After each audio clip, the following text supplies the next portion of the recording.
René Guénon, Aperçu sur l'ésotérisme islamique et le taoïsme, chapitre 5, Ar-Ruh.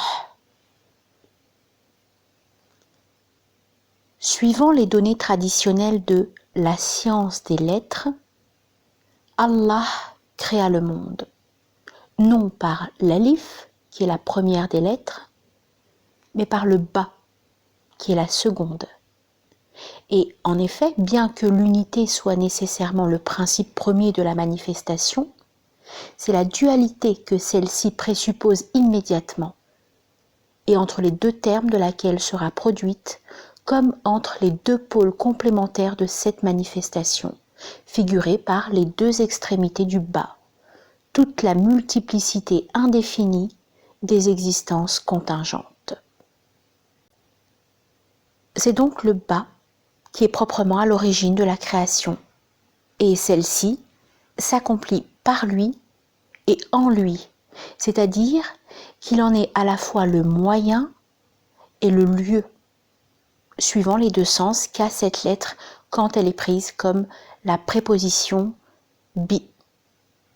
Petite note, c'est aussi pourquoi le ba ou son équivalent est la lettre initiale des livres sacrés. La Torah commence par Bereshit, le Coran par Bismillah. Et bien qu'on n'ait pas actuellement le texte de l'évangile dans une langue sacrée, on peut du moins remarquer que le premier mot de l'évangile de Saint Jean, en hébreu, serait aussi Bereshit. Fin de la note. Le ba, dans ce rôle primordial, représente Ar-Ruh, l'esprit, qu'il entende comme l'esprit total de l'existence universelle et qui s'identifie essentiellement à la lumière, En-Nur. Il est produit directement par le commandement divin, Min Amrillah. Et dès qu'il est produit, il est en quelque sorte l'instrument par lequel ce commandement opérera toutes choses qui seront ainsi toutes ordonnées par rapport à lui. Petite note, c'est de la racine amr que dérive en hébreu le verbe yamer, employé dans la Genèse pour exprimer l'action créatrice représentée comme parole divine. Fin de la note. Avant lui, il n'y a donc qu'El Amr, affirmation de l'être pur et formulation première de la volonté suprême. Comme avant la dualité, il n'y a que l'unité, ou avant le bas, il n'y a que l'alif. Or, l'alif est la lettre polaire. Qutbaniya. Petite note, comme nous l'avons déjà indiqué ailleurs, alif égale qutb, 111, un hiéroglyphe du pôle. Ajoutons que le nom Ahala, très haut, a aussi le même nombre. Fin de la note.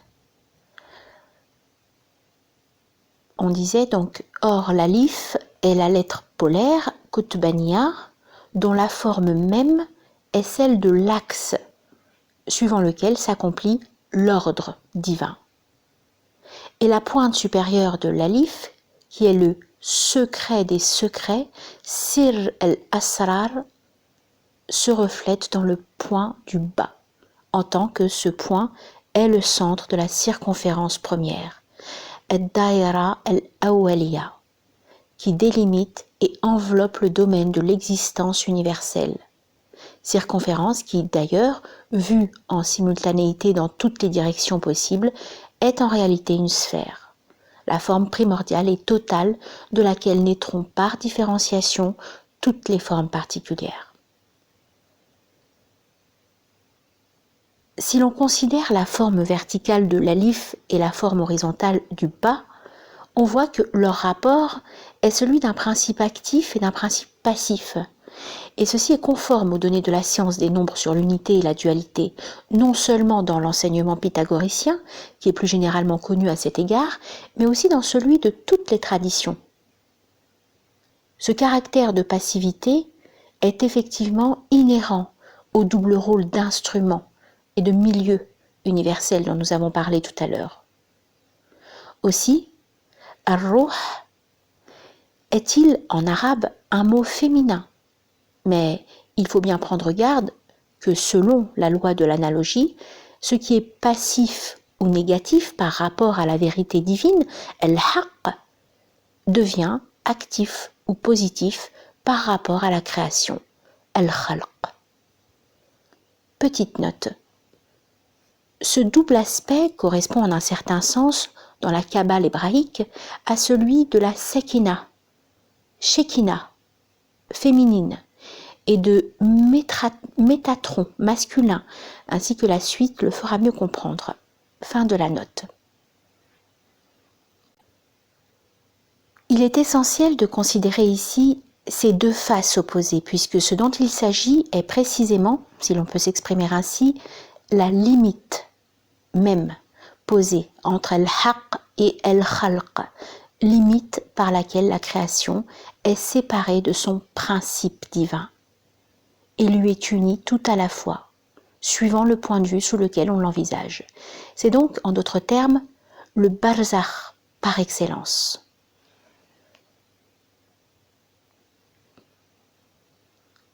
Et de même, qu'Allah est le premier et le dernier, al-awwal wal-akhir, au sens absolu, ar-ruh est le premier et le dernier relativement à la création. Ce n'est pas à dire, bien entendu, que le terme ruh ne soit pas pris parfois dans des acceptions plus particulières, comme le mot esprit, ou ses équivalents plus ou moins exacts dans d'autres langues. C'est ainsi que, dans certains textes coraniques notamment, on a pu penser qu'il s'agissait soit d'une désignation de Sayyidina Gabriel, soit d'un autre ange à qui cette dénomination d'Ar-Ruh serait appliquée plus spécialement.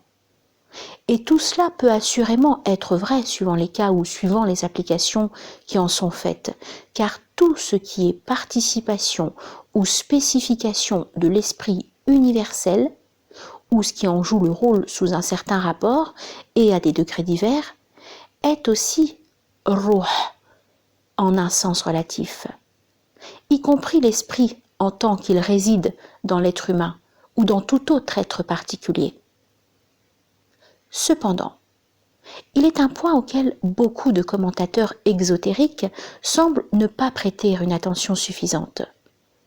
Lorsque ar-ruh est désigné expressément et distinctement à côté des anges, al-malaïka. Par exemple, dans la sourate Al-Qadr, Tanazzalu al-malaïkatu war-ruhu fiha.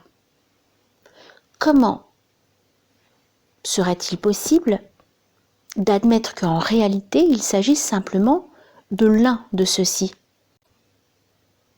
L'interprétation ésotérique est qu'il s'agit alors de Sayyidina Métatron, le Métatron de la Kabbale hébraïque.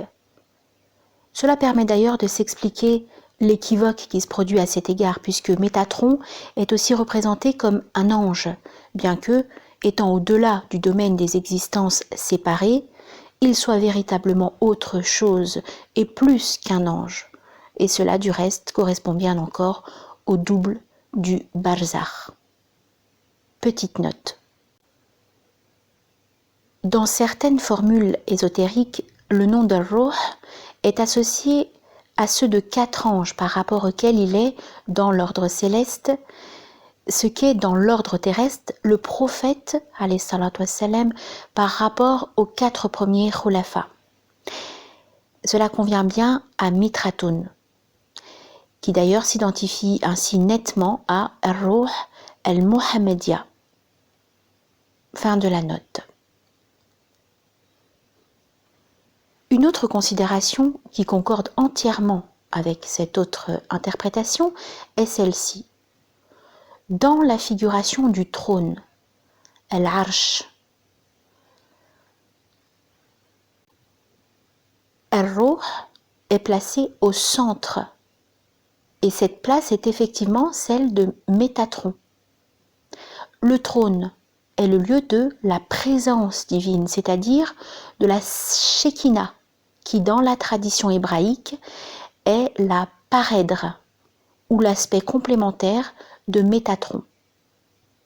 D'ailleurs, on peut même dire que, d'une certaine façon, Ar-Ruh s'identifie au trône même, car celui-ci, entourant et enveloppant tous les mondes, d'où l'épithète El-Muhit qui lui est donnée, coïncide par là avec la circonférence première, dont nous avons parlé plus haut.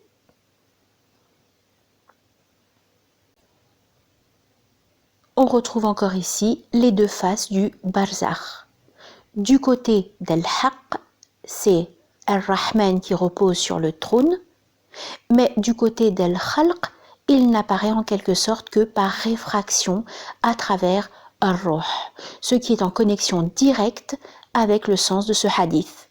Celui qui me voit, celui-là voit la vérité. Man rani faqad ra al-haqq. C'est là en effet le mystère de la manifestation prophétique. Petite note. On peut remarquer que par là se rejoignent d'une certaine façon la conception du prophète et celle de l'avatara, qui procèdent en sens inverse l'une de l'autre, la seconde partant de la considération du principe qui se manifeste, tandis que la première part de celle du support de cette manifestation. Et le trône est aussi le support de la divinité. Fin de la note. Et l'on sait que, suivant la tradition hébraïque également, Métatron est l'agent des théophanies et le principe même de la prophétie.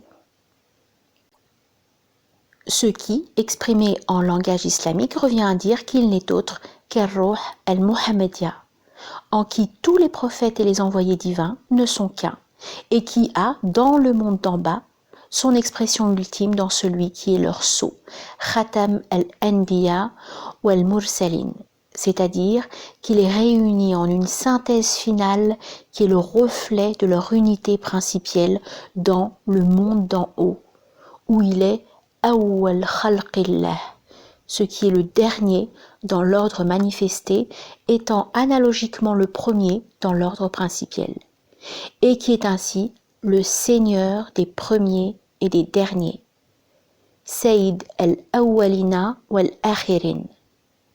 C'est par là, et par là seulement, que peuvent réellement être compris, dans leur sens profond, tous les noms et les titres du prophète, alayhi salatu wassalam, qui sont en définitive ceux même de l'homme universel, al-Insan al-Kamil, totalisant finalement en lui tous les degrés de l'existence, comme il les contenait tous en lui dès l'origine.